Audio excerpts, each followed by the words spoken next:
म्हणजे गाव जेवण द्यायचं, चुलबंद आवतं सांगायचं आणि जेवायला बैल त्याने एक एकच बोलवायचं, असं कसं जमन? त्याहीनं घरी स्वयंपाक केलेला नाही, बाकीच्यानं उपाशी राहिलंच जमन का? सरकारनं जर का आठवड्याभरामध्ये हा निर्णय घेतला नाही तर येणाऱ्या 27 ऑगस्टला सकाळी 10 वाजता आम्ही मुंबईच्या मंत्रालयासमोर मंत्र्यांचे बंगले जप्त करणार आहोत, त्यांची हराशी करणार आहोत, मंत्र्यांची वाहनं सुद्धा आम्ही जप्त करून त्याची प्रतिकात्मक हराशी करणार आहोत. कारण सरकारजवळ जर शेतकऱ्यांना द्यायला पैसे नसतील तर मंत्र्यांचे बंगले हरास करा आणि मंत्र्यांच्या गाड्या हरास करा, त्यातून जो पैसा येईल तो शेतकऱ्यांच्या कर्जमाफीसाठी वापरा. शेतकरी मंडळींनो, सध्या राज्यामध्ये कर्जमाफीची योजना राबवणं चालू आहे आणि राज्य सरकार या कर्जमाफीच्या योजनेमध्ये तर टाळाटाळ करायच लागलंय. मात्र या कर्जमाफीपासून बरेच शेतकरी वंचित राहणार आहेत. त्यामध्ये नियमित कर्जदार 2017मध्ये जे बसले नाहीत, 2019मध्ये जे बसले नाहीत किंवा काही इन्कम टॅक्स भरणारे शेतकरीसुद्धा, तर त्या शेतकऱ्यांचा सुद्धा या कर्जमाफीमध्ये समावेश करावा. आणि जर राज्य सरकारकडे पैसेच नसतील तर राज्य सरकारचे जे काही मंत्र्याचे बंगले आहेत, मंत्र्याच्या गाड्या आहेत, त्या विकाव्या आणि त्या आलेल्या पैशातून या कर्जमाफीसाठी त्या पैशाचा वापर करावा. आणि हे जर तुमच्याच्यानं होत नसेल तर 27 ऑगस्टपर्यंत रविकांत तुपकर क्रांतिकारी शेतकरी संघटनेचे अध्यक्ष यांनी आज एक असा इशारा दिलेला आहे, जर तुमच्याकडे पैसे नसतील तर आम्ही 27 ऑगस्टपर्यंत तुमच्यासमोर काही मागण्या ठेवायलोत. याही अगोदर त्यांनी मागण्या ठेवलेल्या आहेत. हे सगळं सविस्तर समजून घेणं गरजेचं आहे, कारण जोपर्यंत शेतकऱ्याच्या डोक्यात शिरत नाही का तोपर्यंत या गोष्टी शेतकऱ्याच्या लक्षात येणार नाहीत. आणि हे का करणं गरजेचं आहे हे सुद्धा तुमच्या लक्षात येणार आहे. आणि प्रत्येक शेतकरी या कर्जमाफीच्या लाभामध्ये पात्र होऊ शकतो. या मागण्यासुद्धा पूर्ण होऊ शकतात, हे लक्षात घ्या. जर 27 ऑगस्टपर्यंत या मागण्या पूर्ण झाल्या नाही तर क्रांतिकारी शेतकरी संघटनेच्या माध्यमातून रविकांत तुपकर यांनी असा इशारा दिला आहे की आम्ही मुंबईला येऊ, मग मंत्र्यांचे बंगले असतील, मंत्र्यांच्या गाड्या असतील, यांचा तिथं प्रतिकात्मक लिलाव करू आणि जे आलेले पैसे आहेत ते राज्य सरकारला देऊ आणि ते कर्जमाफीसाठी वापरा, अशी त्यांनासुद्धा विनंती करू. आता तुम्ही पाहिलं असेल, या अगोदरसुद्धा रविकांत तुपकरांनी 2 आंदोलनं केली. हे सगळं जर तुम्हाला समजून घ्यायचं असेल तर व्हिडिओ शेवटपर्यंत बघा. तुम्ही चॅनलवर नवीन असताल तर चॅनलला सबस्क्राईब करा, व्हिडिओला लाईक करा आणि ही माहिती जास्तीत जास्त शेतकऱ्यांना शेअर करा. माझा व्हिडिओ पाहावा म्हणून नाही, तर या सर्व गोष्टी शेतकऱ्याच्या लक्षात येणं गरजेचं आहे. कारण आपण आपल्या काय लक्षात यावं का हेच विसरून गेलो.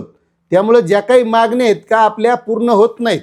आत्तापर्यंत ज्या काय आंदोलनं झालेत त्या बाबतीत सुद्धा काय झालंय हेही तुमच्या लक्षात येईल. रविकांत तुपकरांनी 2 केलेत, रोहित पवारांनी 2 केलेत, त्यानंतर किसान सभेचे अजित नवले साहेब यांनी सुद्धा 30 तारखेचा अल्टिमेटम दिलेलं आहे, त्यांचंही आंदोलन होईल. मात्र या सगळ्या गोष्टी आपल्याला समजून यामध्ये नेमकं काय आहे आणि कसं करायचं आहे हे फार महत्त्वाचं आहे. त्यामुळे एक लक्षात घ्या, या अगोदरसुद्धा रविकांत तुपकरांनी बुलढाणा इथं अन्नत्याग आंदोलन उपोषण केलं होतं. आता हे सरकार काय करतं माहिती आहे का, 4-8 दिवस असं जाऊ देतं, त्याला जरा बेजार होऊ देते आणि त्यानंतर मग गिरीश महाजन एक मंत्री आहेत, त्याला ते अनुमोदक मंत्री काहीतरी म्हणतात, ते अनुमोदक मंत्री येतात, मग ते समजून सांगतात आणि मग त्यानं तसं येऊन सांगितलं की आम्ही काय करू, तुमची मुख्यमंत्र्यासोबत मंत्र्यासोबत जे कर्जमाफीबाबतचे मंत्री आहेत त्याच्यासोबत बैठक लावू आणि तुमच्या सगळ्या मागण्या मान्य करू. आणि मग तिथं त्याचं आंदोलन सोडायला लावलं आणि त्याच्यानंतर मंत्री तिकडे गेले, पुन्हा काही भेट नाही गाठ नाही. नंतर झालं अधिवेशन सुरू. आता अधिवेशन झाल्याच्या नंतर मग रविकांत तुपकरांनी पुन्हा एकदा कार्यक्रम हाती घेतला. ते धडकले मुंबईला क्रांतिकारी शेतकरी संघटना. मग तिथं त्यानं सोयाबीन फेकलं, कापूस फेकलं आणि शेतकरी म्हणल्यावर तुम्हाला तर माहीतच आहे, काही शेतकरी झाडावर चढून बसले, झाडावर त्यानं दोऱ्यासुद्धा नेल्या, फाशीच घेतो म्हणले आता मागण्या पूर्ण नाही झाल्या तर. मग तिथं मुख्यमंत्र्यासोबत बैठक घडून आणली आणि त्या बैठकीमध्ये तुम्हाला सांगतो एवढ्या आंदोलनामुळं 2019च्या ज्या शेतकऱ्यांना 50,000 रुपयात लाभ मिळणार होता त्याला 2 लाखाची मागणी मंजूर झाली का नाही? मग ह्या मागण्यासुद्धा पूर्ण होऊ शकतात, हे लक्षात घ्या आणि व्हायलाच पाहिजे. शेतकऱ्याच्या बाबतीत ज्या काही मागण्या आहेत ना त्या पूर्ण व्हायलाच पाहिजे आणि व्हायलाच पाहिजे. त्यामुळं आता क्रांतिकारी शेतकरी संघटनेनं असा भारी इशारा दिलाय की जर तुम्ही आमचे कर्जमाफीचे पैसे देत नसताल, या शेतकऱ्यांच्या मागण्या पूर्ण करत नसताल तर आम्ही मुंबईला येणार मंत्र्यांचे बंगले आणि मंत्र्यांच्या गाड्या प्रतिकात्मक तिथं लिलाव करणार. भयानक शेतकरी तिथं जाणार आहेत तुम्हाला सांगतो, भयानक. कारण आता शेतकऱ्याचा उद्रेक सहनशीलता संपत्ती आली. सध्याची जी कर्जमाफी तुम्ही पाहिले, नुसत्या याद्या लागायल्या, ही यादी लागणार, ती यादी लागणार, असं आधार प्रमाणीकरण करा, तसं आधार प्रमाणीकरण करा. पैसेच यायला तयार नाहीत. त्याच्यानंतर 2 लाखाच्या वरचे जे OTS मध्ये बसणारे शेतकरी आहेत ते दुसऱ्या यादीची वाट पाहिलेत, त्याची यादी लागणं. आणि प्रोत्साहनवाले शेतकरी पुन्हा वाट पाहिलेत. मात्र त्या माहिती पुस्तिकेमध्ये सरळ दिलेले की प्रोत्साहनवाले सगळ्यात शेवटी राहणार आहेत. त्यामुळं या मागण्या पूर्ण होणं गरजेचं आहे. आता त्यामध्ये महत्त्वाची मागणी त्यांनी केली, नियमित कर्ज भरणारे जे शेतकरी आहेत याला 2 लाख रुपयाचं प्रोत्साहन मिळालंच पाहिजे आणि मिळू शकतं. आणखी यादी लागलेली नाही, आणखी कोणाला भेटलेलं नाही.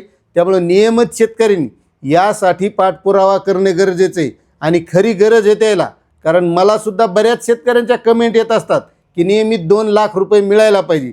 मात्र हे मिळण्यासाठी सुद्धा काही गोष्टी आहेत, त्या पुढं तुमच्या लक्षात येतील. त्याच्यानंतर दुसरी मागणी आहे, जे इन्कम टॅक्स भरणारे शेतकरी आहेत असे जवळपास 94,000 शेतकरी या कर्जमाफीतून वगळलेले. आता इन्कम टॅक्स भरणारे म्हणजे ते काय लय पैसेवाले आहेत अशातला भाग नाही बरं का. त्यानं इन्कम टॅक्स काऊन भरलाय काय, आता सगळेच नसते तसे, पण काही शेतकरी असे आहेत की त्या शेतकऱ्याला पोराची फी भरायची, पोरीचं लग्न करायचं आहे, पोराला पुढं शिकवायचं आहे, त्याला लय मोठे पैसे लागणार आहेत म्हणून त्यानं वैयक्तिक कर्ज काढलेले आहेत. आता वैयक्तिक कर्ज तर या कर्जमाफीमध्ये बसणार नाही, कारण याच्यात पीक कर्ज सांगितलेलं आहे. पण याच्यातला पुढचा मुद्दा समजून घ्या. जर असे वैयक्तिक कर्ज काढायचे असतील तर तुम्ही जर नॅशनलाइज बँकेत गेले तर पहिलं ते बँकेवाले सांगते तुमचं ITR 3 वर्षाचं भरलेलं आहे का, बरोबर आहे का नाही. ज्यानं घेतलेला असेल त्याला अनुभव आहे. मग आता यायला वाटतं आपला ITR नाही, हे CA कडे जाते, 3 वर्षाचं ITR भरून द्या म्हणतात. मग ते भरतेत, त्याच्यात कधी कधी 0 देतात ते, किंवा कर्ज जर जास्त घ्यायचं असेल तर इन्कम टॅक्स भरलेला दाखवतात, ते त्याची फी देतात, घेऊन जातात, ते बँकेला कागद देऊन टाकतात आणि त्याच्यानंतर कर्जही मिळतं. आणि त्या शेतकऱ्याची खरं वास्तव पाहिलं तर गरिबी असती. आता याच्यात काही धनदांडगे शेतकरी असतील इन्कम टॅक्स भरणारे, पण बरेच हे असे गोरगरीब शेतकरी आहेत ज्याला पोरीचं लग्न करायचं आहे, पोराचं शिक्षण करायचं आहे, म्हणून असे त्यांनी वैयक्तिक घर बांधकामासाठी घेतलेले कर्ज असतील, पाईपलाईनसाठी घेतलेलं कर्ज असेल, पोराच्या शिक्षणासाठी कर्ज असेल, म्हणून अशा शेतकऱ्यांचा सुद्धा समावेश या कर्जमाफीमध्ये करावा अशी त्यांची दुसरी मागणी. त्याच्यानंतर महत्त्वाची गोष्ट, असे कर्ज घ्यायचे असतील तर सिबिल रिपोर्ट चांगला लागतो. मग आता या कर्जमाफीमध्ये एक OTS योजना राबवणं चाललेली. 2 लाखाच्या वरचे जे शेतकरी आहेत त्याच्यासाठी OTS योजना आहे. आणि जे 2 लाखाच्या आतले त्याच्यात बी अशी भानगड आहे की जे काही व्याज आहे का काही बँक माफ करणारे, कर्जमाफीची रक्कम राज्य सरकार देणारे, म्हणजे त्याच्यातही तडजोड आहे. OTS म्हणजे थोडक्यात तडजोड. मग या तडजोडीमध्ये जर पुढं या शेतकऱ्याला फक्त जर पीक कर्जच मिळणार असेल, त्याच्या सिबिल रिपोर्टवर परिणाम होणार असेल तर त्याला पुढं कर्ज मिळणार नाहीत. मग त्याला घरा बांधकामासाठी घ्यायचं आहे, त्याला शिक्षणासाठी घ्यायचं आहे, त्याला पाईपलाईनसाठी घ्यायचं आहे, पोरीच्या लग्नासाठी घ्यायचं आहे. तर मग जर सिबिल रिपोर्ट डाऊन झाला तर त्याला कर्ज मिळणार नाहीत, कारण यामध्ये OTS योजना राबवणं चाललेली आहे. आणि मग अशा OTS शेतकऱ्यांना मुख्यमंत्र्यांनी सांगितलेलं आहे की सिबिल रिपोर्टवर परिणाम होणार नाही, तोंडी सांगितलेलं आहे.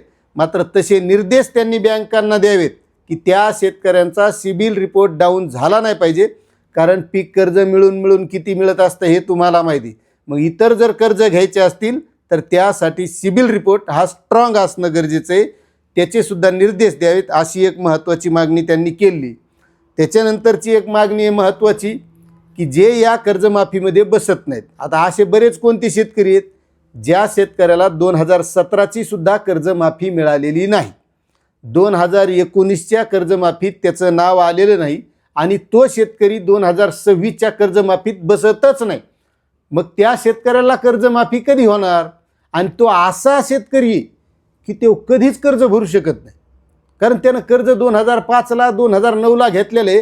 जर तो भरू शकणारा असता इतक्या दिवस त्यानं भरून पुन्हा नवं जुनं भानगडी केल्या असत्या का नाही, हे कोणालाही कळत आहे. बरं, मुख्यमंत्र्याचा उद्देश काय आहे, सगळे शेतकरी नियमितमध्ये आणायचे. मग सगळ्या शेतकऱ्याला कर्जमाफीचा एकदा लाभ मिळायला पाहिजे की नाही, द्याची तर सगळ्यालाच न. याच्यात उन्ह बावणं काऊन, 19-20 काऊन, काही सोडायचे काही धरायचे, आणि मग जाहिरात अशी करायची की आम्ही कर्जमाफी केली, आम्ही कर्जमाफी मी केली. म्हणजे गाव जेवण द्यायचं, चुलबंद आवतं सांगायचं आणि जेवायला बैल त्याने एक एकच बोलवायचं. असं कसं जमन? त्याहीनं घरी स्वयंपाक केलेला नाही, बाकीच्यानं उपाशी राहिलंच जमन का?